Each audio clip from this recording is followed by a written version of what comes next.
Escutamos nos textos bíblicos do Natal que imperava a escuridão e que o nascimento de Jesus fez surgir uma luz. O sim de Maria, o sim de José possibilitam o surgimento da luz e com ela a esperança e a alegria.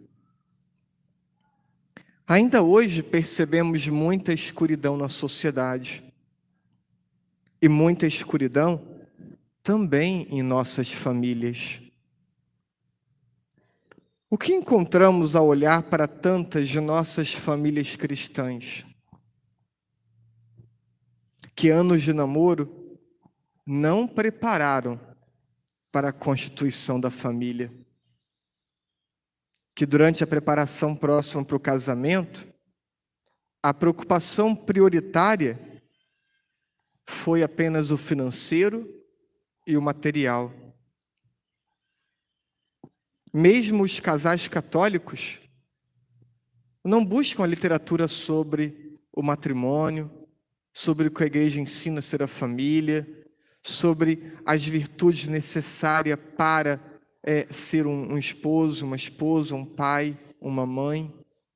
Mesmo os de igreja desconhecem a orientação da igreja sobre o que é família e como se preparar para a constituição da família. Cursos de noivos, mesmo os nossos casais querem o menor, o mais breve, apenas para receber o certificado. Não importa o conteúdo. Vemos fragilidade diante dos conflitos, não resistem aos conflitos e não resistem às tentações. Todos sofremos tentações. O padre também em seu ministério. Então, vemos a fragilidade daqueles que estão casados para lidarem com conflitos e para lidarem com as tentações próprias da vocação assumida.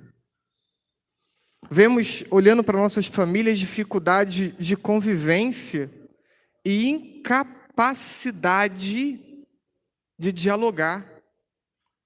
Quando atendo alguns casais e falo, olha, ou algumas pessoas, casadas, digo, olha, exponha o assunto, converse. Parece que o padre está propondo uma coisa impossível de acontecer. Parece que o padre está propondo algo que vai lhe trazer muito sofrimento, que é sentar e conversar. Às vezes, dentro da relação, para um não está bem. A forma como a relação está sendo conduzida não está sendo satisfatória. Então diga, fale, olha, para mim não está legal. Vamos pensar diferente, vamos refletir sobre. Isso faz parte do diálogo. Mas não, deixam passar, as coisas vão acumulando, vão piorando, até o ponto que dizem, não tem mais jeito. Aí é a hora que chegam para o padre. Nesse momento, já terminal da relação, e dizem, padre, não tem mais jeito, tentamos de tudo. Tentamos de tudo. Enquanto, na verdade, sempre fugiu de encarar os problemas de frente, porque a covardia impera em nossas famílias. A covardia impera em nossas famílias. A incapacidade de perceber os problemas e de encará-los predomina em nossas famílias. E quando isso acontece, os problemas não diminuem. Eles crescem por nossa covardia. Olhando para nossas famílias, vemos o distanciamento que existe. E digo isso sem margem de erro, porque eu converso com pais, eu converso com filhos, converso com os esposos, e parece que eu estou conversando com pessoas de famílias distintas, pessoas que não se conhecem,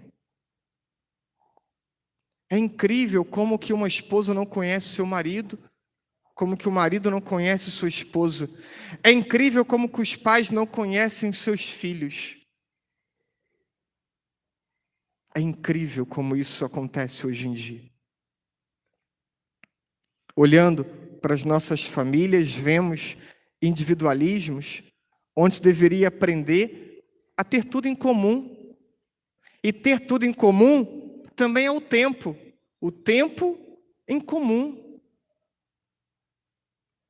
Mas o individualismo cresce e olha, parece que ele é reforçado hoje. Eu quero estar só, então, se a outra pessoa fica só também, então está ótimo. Olhando para nossas famílias, vemos a sensualização de nossas crianças. Há muitos anos atrás, eu ficava impressionado com uma cena, na época do grupo El Chan, de ver as criancinhas de poucos anos, com a sainha curta, dançando na boquinha da garrafa. Ó, isso já me impressionava. Eu pensava, chegamos ao fundo do poço, mas não, o poço era mais fundo ainda. E hoje vemos coisas piores do que dançar na boquinha da garrafa. Sensualização de nossas crianças e adolescentes.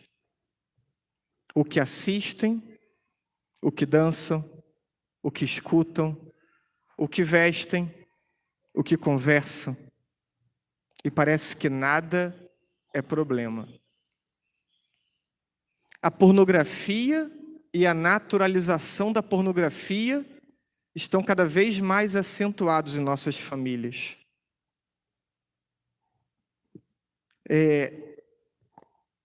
A começar pela relação do casal. Parece que o casal precisa assistir pornografia para alimentarem sua vida sexual e para tornar um prostituto do outro. Porque é isso que acontece. Quando começa a usar o corpo de forma instrumentalizada, priorizando o prazer, a dignidade humana. A pornografia agora está aberta nas TVs. Não é mais canal restrito, porque vemos nos canais abertos a pornografia à disposição. Nossas crianças aprendeu rápido a pornografia e promove a pornografia com seus nudes. Nossas crianças de igreja já mandam nudes desde cedo. A pornografia faz parte de nossas famílias hoje. E aonde isso vai levar? A relações equilibradas? A relações onde o amor se sobrepõe? Ou a instrumentalização cada vez maior do corpo? E o prazer como ideia de felicidade? Olhando para nossas famílias, vemos a dificuldade de permitirem serem moldados, enquanto indivíduo, casal, família, pela doutrina católica. Estão na igreja, mas não permitem ser moldados pela doutrina católica. São impermeáveis, uma pedra impermeável. Não permite que a doutrina penetre e modele, e adeque e converta. Tudo isso, e eu poderia ficar descrevendo aqui uma lista ainda maior. Mas como a saúde não está muito boa, parei aqui em 9 itens, né? Porque senão faria 2 horas de homilia. Tudo isso são sinais de escuridão. Sinais de escuridão em nossas famílias. Mas Deus escolheu a dedo um homem e uma mulher para construir a família de Jesus. e para nos ensinar a ser, o que é ser família. Papa Francisco, em uma de suas cartas apostólicas, dizia assim sobre Maria e José, e me permitam a leitura de um texto longo. Maria é uma mãe que contempla o seu menino e o mostra a quantos vêm visitá-lo. Ao anúncio do anjo que lhe pedia para se tornar a mãe de Deus, Maria responde com obediência plena e total. As suas palavras, eis a serva do Senhor, faça-se em mim segundo a tua palavra, são para todos nós o testemunho do modo como abandonar-se na fé à vontade de Deus. Com aquele sim, Maria tornava-se mãe do Filho de Deus, sem perder antes, graça a Ele, consagrando a sua virgindade. Nela vemos a mãe de Deus que não guarda o seu filho só para si mesma, mas pede a todos que obedeçam a palavra dele e o põem em prática. Ao lado de Maria, em atitude de quem protege o menino e sua mãe, está São José, geralmente representado com um bordão na mão e, por vezes, também segurando um lampião. São José desempenha um papel muito importante na vida de Jesus e Maria. É o guardião que nunca se cansa de proteger sua família. Quando Deus o avisar da ameaça de Herodes, não hesitará e pôr-se em viagem, emigrando para o Egito. E depois, passando perigo, reconduzirá a família para Nazaré, onde será o primeiro educador de Jesus, na sua infância e adolescência. José trazia no coração o grande mistério que envolvia Maria, sua esposa, e Jesus. Homem justo que era, sempre se entregou à vontade de Deus e pô-la em prática. Algumas ideias podemos destacar da Sagrada Família. E a primeira, e talvez a mais difícil de ser assimilada, é a ideia da castidade. Para eles, não apenas a castidade, mas o celibato. Não tiveram relação. Tinham um projeto de construção de família. Uma família normal, padrão, mas a vontade de Deus lhes pedira outra coisa. E assumiram um caminho celibatário, os dois. Mas será que isso privou eles de se amarem?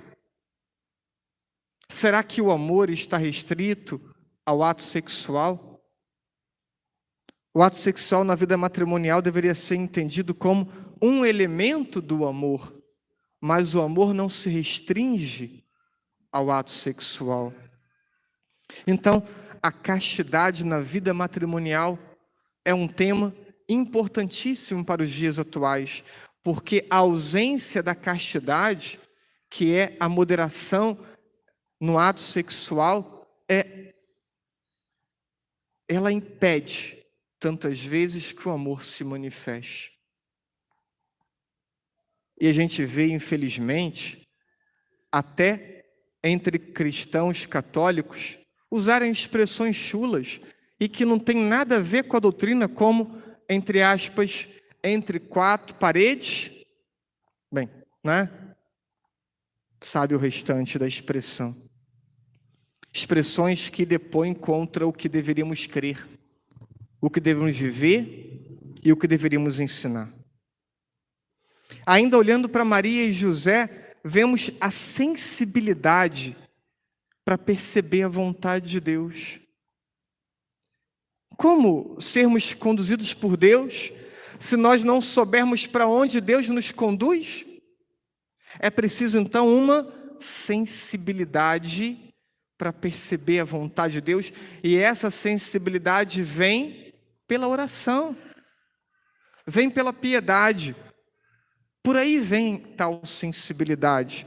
E uma vez percebendo o que Deus quer para nós, coragem para colocá-la em prática.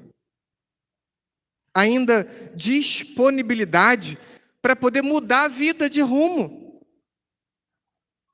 E por último, fé. Não tem como ser uma família católica sem fé. É preciso que comece por você e não pelo outro. Não venha dizer para o padre: ah, mas meu marido não quer. Que você queira enquanto esposa. Não venha dizer: minha esposa não quer. Queira você enquanto esposo. Não diga: meus filhos não quer. Queiram por eles enquanto pais.